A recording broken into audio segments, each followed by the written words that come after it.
साथियों नमस्कार, जय श्री कृष्ण, राधे राधे। आज हम हाजिर हैं संडे सत्संग जवाहर निराला के संग। ज्वलंत मुद्दे की बात जवाहर निराला के साथ में कार्यक्रम में आपको स्वागत है। मैं जवाहर निराला। प्रणाम, आदाब, जय श्री कृष्ण, राधे राधे। आपको इस संडे सत्संग की हमारी अपार सफलता, महा अपार सफलता में आप लोग के सहभागी है। सबको मैं तहे दिल से धन्यवाद देता हूँ, बधाई देता हूँ कि हमारा ये कार्यक्रम अपार सफलता की ओर अग्रसर है, अग्रसर रहेगा और अग्रसर है। अब मेरी बहुत खुशी की बात है कि हमें ऐसा कार्यक्रम करने का मौका मिला है और ये हमारी सफलता जो अपार सफलता है, इसके लिए सभी दर्शकों को बहुत बहुत धन्यवाद। मैं कह रहा था पिछला भाग में, पिछले संडे को द केरला स्टोरी पर बात की थी हम साथी। उसके बाद ज्वलंत मुद्दा के बाद हम आपको श्रीमद् भागवत गीता का श्लोक सुनाएंगे। और जो साथी हमारे से जुड़े हैं, जो साथी हमारे इस कार्यक्रम के माध्यम से श्लोक का एक भी श्लोक अपने श्रवण कर लेते हैं, सुन लेते हैं, तो हमारे ये कार्यक्रम को हम अपार सफलता मानते हैं। 1, 2, 4, 5 ऐसा समय आएगा कि इसमें लाखों लोग सुनेंगे और भगवान श्री कृष्ण के करोड़ों पूरे दुनिया में फॉलोवर हैं, उनके मानते हैं, भगवान हैं, लॉर्ड कृष्णा। और जो हमने आज बात करी थी, 2-4 लाइन हमने स्क्रिप्ट लिख लिया है कि हम आपको आज जो बात करेंगे किस पे करेंगे। ज्वलंत मुद्दा में एक मुद्दा आता है आपको, पटना हाई कोर्ट का जो अभी नया में जजमेंट आया है, जो आदेश आया है, और उस आदेश के तहत जो गणना हो रही थी, बिहार राज्य सरकार ने जाति की गणना कर रही थी, उसे रोक दिया है। लेकिन तो सही बात है कि जनगणना करने के किसी स्टेट को अधिकार नहीं है, किसी राज्य के सरकार को अधिकार नहीं है, वो सिर्फ केंद्र सरकार को अधिकार है जनगणना करने की। लेकिन इस बिहार सरकार तो इसको जनगणना नहीं करा रही थी, अपने वैज्ञानिक तरीके से अपने जनता के हित के लिए, गरीब गुरबा और पिछड़ों अति पिछड़ों के हित के लिए एक सर्वेक्षण करा रही थी, गणना करा रही थी जाति का। और वो सर्वेक्षण करा करके वैज्ञानिक तरीके से योजना को बनाने के लिए कराने का काम कर रही थी। लेकिन इन्होंने जो स्वर्ण मानसिकता के लोग हैं, जो मनवादी व्यवस्था के लोग हैं, वो नहीं चाहते हैं कि हो। और इससे क्या होगा कि लोग अपना जब जान जाएंगे कि हमारा संख्या इतना है, तो हम ये अपना आरक्षण बढ़ाने की मांग करेंगे। सबसे महत्व मुद्दा यही है। तो ज्वलंत मुद्दा में हमने आपको बताया कि ये भी मुद्दा बहुत ही ज्वलंत है। और ज्वलंत में से एक मुद्दा आता है जो पटना का जो जनगणना को रोक दिया गया है। सरकार आगे क्या करेगी? सरकार तो उसको सुप्रीम कोर्ट जाने की विचार कर रही थी और जा भी रही होगी। तो मैं आपको उसके बाद बताता हूँ कि दिल्ली में जो महिला पहलवान धरने में बैठी है इतना दिन से, और सरकार निर्लज सरकार हो गई है केंद्र की। पहले नेता हुआ करता था, नेता कितना सम्मान होता था कि जो नेता है उस पर कोई आरोप लगता था तो वो इस्तीफा देता था कि जब आरोप ख़त्म हो जाएगा या आरोप सिद्ध हो जाएगी, नहीं सिद्ध होगी, जब जांच चलेगा, जांच के बाद हम उस पर पद पर रहेंगे। अभी जो नेता हो गए, निर्लज हो गए, ढीठ हो गए, धिष्ठा की हद हो गई है। हम तो आपको जानते होंगे कि किसान वाला आंदोलन में कैसे किसान पर गाड़ी चढ़ा दिया और वो महिंद्रा थार से किसान को कुचल दिया। कुचल करने के बाद भी उस पर सरकार केस हुई, FIR हुई। लेकिन उसके जो मंत्री हैं, जो किसान जिसके सारा उसका बेटा ने किसानों को वो कुचलने का काम किया, वो मंत्री भी अभी बने हुए हैं और केंद्र में मंत्री बने हुए हैं। जो आपको उसके लिए किसान उन्होंने कितना आंदोलन किया कि उसके लिए कि मंत्री को बर्खास्त किए, लेकिन इतना ढीठ पर उतर आई है सरकार कि उसको अभी इस्तीफा भी नहीं दिया, मंत्री से बर्खास्त किया गया मंत्री पद से। ऐसा ढीठा कर दिया सरकार, ढीठता की हद हो गई, पराकाष्ठा हो गई, जिसका खामियाजा आपको भाजपा की सरकार को अभी देखें। कर्नाटक जो चुनाव हुआ, भाजपा का जो पत्ता जो साफ हो गया, भाजपा एक कहीं कोने में फेंका गई। तो जो कांग्रेस की प्रचंड बहुमत से जो जीती है वो ये सब जान रही है जनता, और इसी के चलते उसकी पूरी बेतहाशा हार हुई है भाजपा की। वहाँ कर्नाटक में रिजल्ट जो कल आया है वो रिजल्ट बताते हैं कांग्रेस की जो वहाँ सरकार बनने वाली है, और इसको जो वोट तो भाजपा के कम नहीं हुई, जैसे हमने अध्ययन किया समाचारों से संकलन में कि उसकी वोट प्रतिशत कम नहीं हुई, लेकिन कांग्रेस की वोट प्रतिशत बढ़ गई, इसीलिए उसको प्रचंड बहुमत आ गया। तो मैं बात कर रहा था कि महिला पहलवान जो दिल्ली में धरना पर दिए हुए है, उसके साथ जो अत्याचार हुआ है, ब्रजभूषण जो सांसद है उसका जो है से इस्तीफा नहीं दे रहा है, उस पर जो आरोप लग रहा है, तो इससे उसकी जो है से बताइए ऐसी नेता हैं हमारे देश में हुए हैं कि हमारे देश में ऐसे भी नेता होते थे, ऐसे भी संत थे, कबीरदास साहब, रविदास साहब ऐसा संत थे, और ऐसा नेता थे शरद यादव जैसा नेता जिसके साथ हमने 5 साल रहा है। उन्होंने पर एक आरोप लगी थी तो आडवाणी जी के साथ में, तो तुरंत उन्होंने अपने पद से इस्तीफा दे दिया, मंत्री पद से इस्तीफा दे दिया और सांसद इस्तीफा दे दिया। जब मेरे ऊपर आरोप जो है से लगा है, वो आरोप की जांच पूरी नहीं होगी तब तक मैं उस पद पर बने रहूँगी। और आज के जो नेता हैं वो नेता को देखिए, एक तो किसान वाला टेनी मिश्रा वाला कहानी सबको जग जाहिर है, जानते हैं कैसे किसान को कुचल दिया था अपनी गाड़ी से, और फिर भी वो बने हुए हैं पद पर, और उसकी जो है कितने आंदोलन हुए किसानों ने किया, लेकिन वो पद से हटने का नाम नहीं लेता। और सरकार प्रधानमंत्री कितना निर्लज है कि प्रधानमंत्री महोदय कैसे नेताओं से घिरे हुए हैं उसको हटाने का नाम लेते हैं।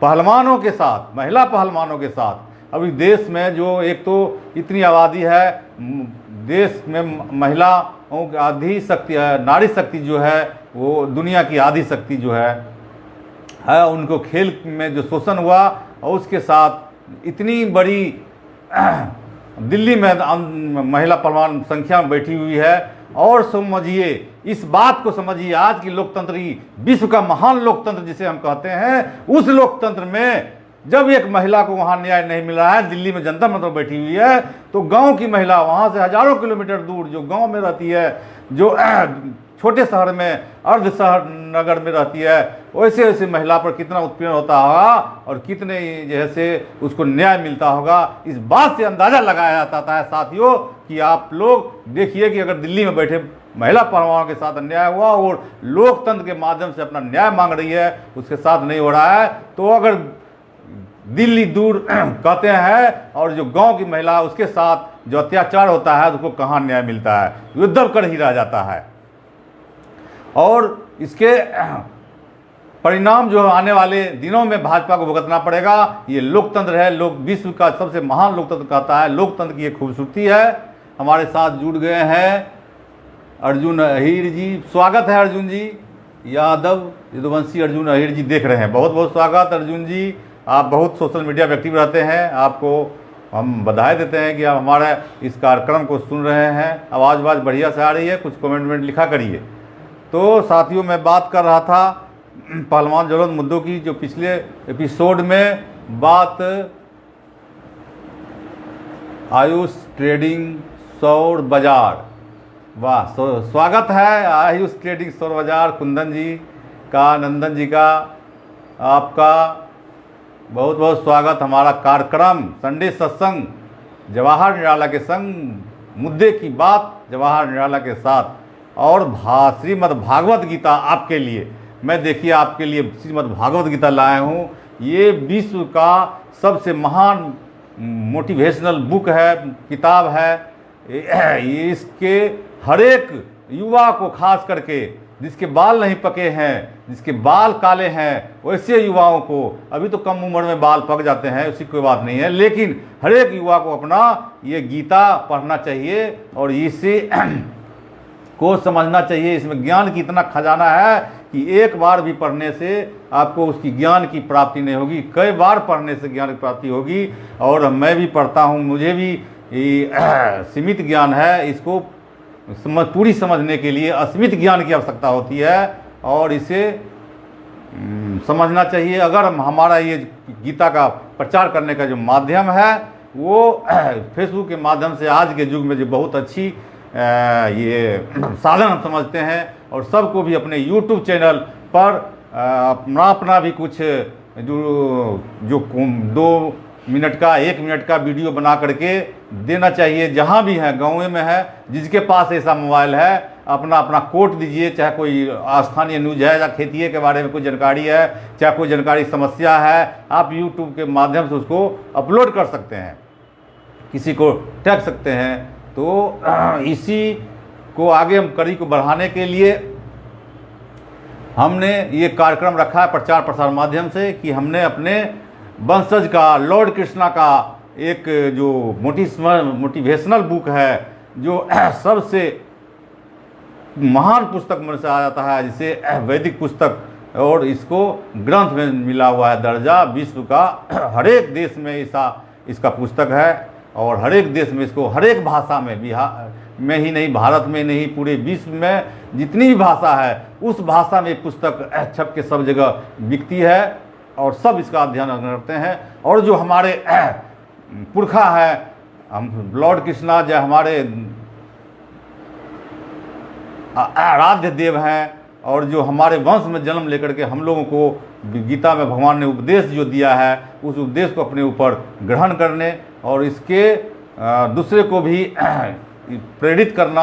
और हम चाहते हैं कि हमारे इस माध्यम से अगर एक गीता का एक श्लोक भी किसी ने श्रवण कर लिया और 2-4 आदमी ने श्रवण कर दिया, हमारा ये कार्यक्रम हम अपने आप को महान सफलता की ओर मानेंगे। और इसको जैसे और आगे बढ़ाने के लिए हमारा YouTube चैनल है जवाहर निराला ऑफिशियल, उस पर भी जाकर के आप लाइक करें, सब्सक्राइब करें और दूसरे को शेयर भी कर सकते हैं, जिससे हमारा ये कार्यक्रम हर एक संडे चलता रहे और हमें हौसला अफजाई रहे।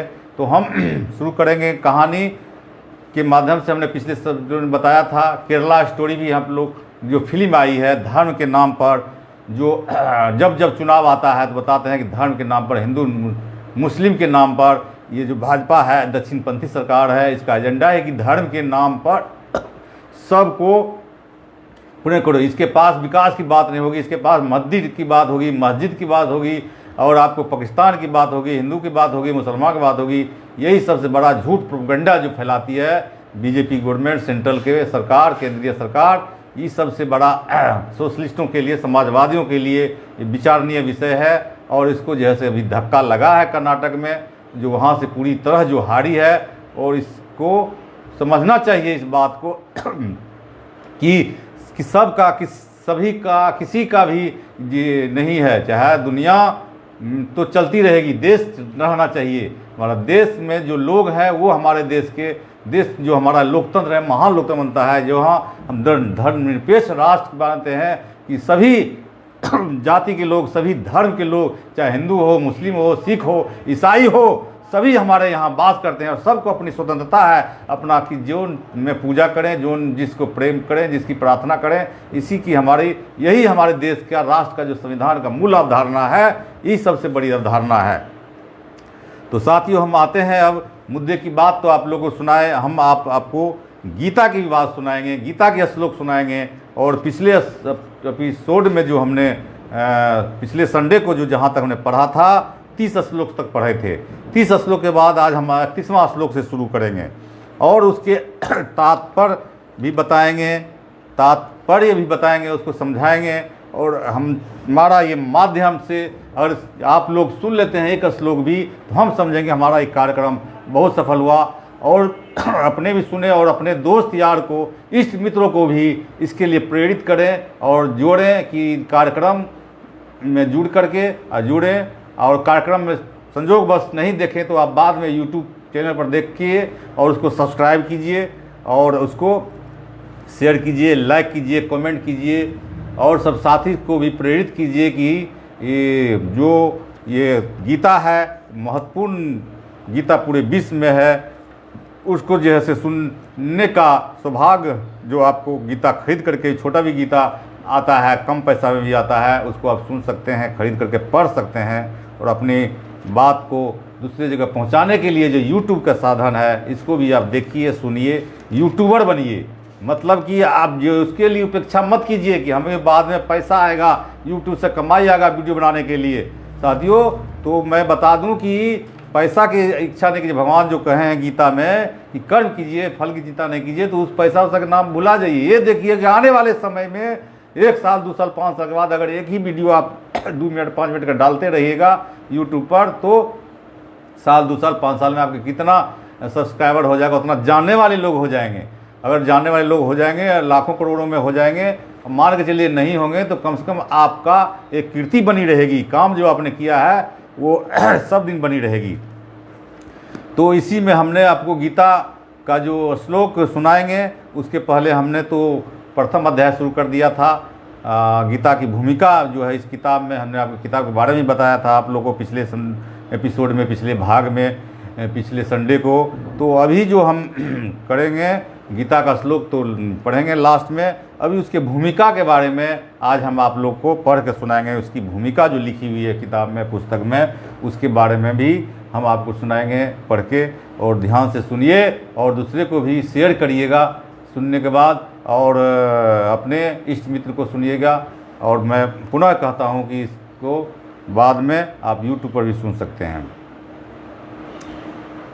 ओम अज्ञान तिमिरा अंधस्य ज्ञानास्न शलाकया चक्षुरुमी लीतम येन तस्मै श्री गुरुवे नमः।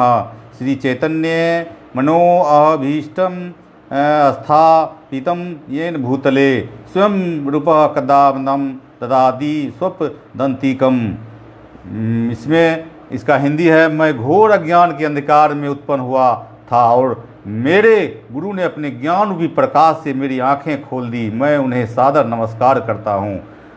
श्रील रूप गोस्वामी प्रभुपाद कब मुझे अपने चरण कमलों में शरण प्रदान करेंगे, जिन्होंने इस जगत में भगवान चैतन्य की इच्छा की पूर्ति के लिए प्रचार योजना मिशन की स्थापना की। ये जो इतनी बड़ी संस्था है उसके प्रचार के लिए श्री प्रभुपाद ने जो मिशन की स्थापना की, प्रचार हुआ।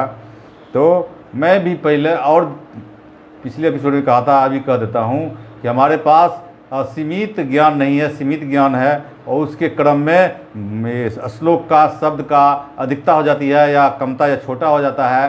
और तो इसके लिए मैं आप लोगों से खेद प्रकट करता हूँ। अगला जो है, वंदे हम श्री पुरोहो श्रीयुत पद कमलम श्री गुरुन वैष्णवांसः श्री रूपम साप्रजातम सहगन रघुनाथ विंतम तम सजीवम सायंतम सापुतम परिजन सहितम कृष्णा चैतन्य देवम श्री राधा कृष्ण दान सरह गण ललिता श्री विशाखा चिंतुताश्वम।